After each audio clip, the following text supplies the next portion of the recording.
Foucault on Immanuel Kant's What is Enlightenment? So Foucault talks about Immanuel Kant's idea of how to transcend or transform or emerge into enlightenment.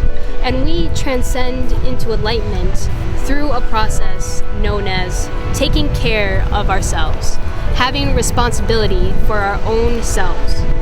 Since birth, we've been dependent on our mothers, fathers, or guardians. However, throughout time, we begin to develop.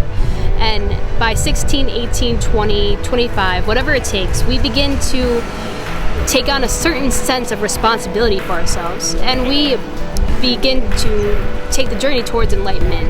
Kant thinks the only way to get to enlightenment is by 5 simple steps that we all need to take.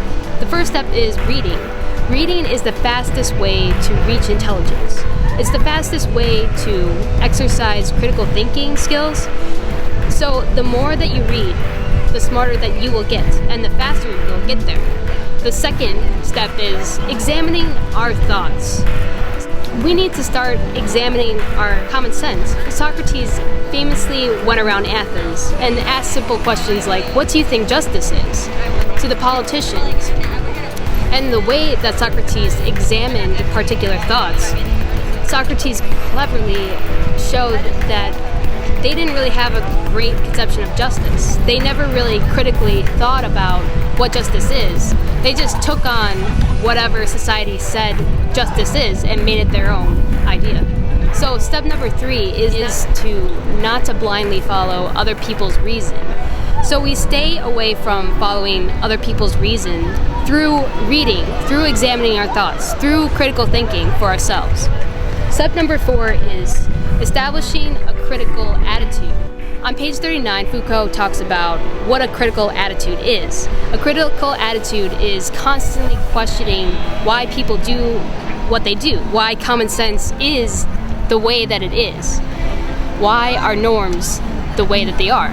So step number 5 is we need to start experimenting within the present common sense, within the present norms and limitations that are placed on us. And we can only really start experimenting or bend the norms by having this critical attitude. This critical attitude is firm. It's not shaken when other people question us. It's basically confidence of ourselves. It's inner confidence to be okay with bending the norms or being different, or even risking being an unrecognizable subject. Something I love to think about. So these are the 5 steps to transforming or emerging towards enlightenment, at least what Kant thought. So go forth, begin your own journey toward enhancing your life and intelligence, your mind, and critical thinking. Remember, critical thinking and reading is freedom, is justice, is enlightenment. You and society will reach enlightenment through taking care of yourself and other people who don't realize that they need to start taking care of themselves.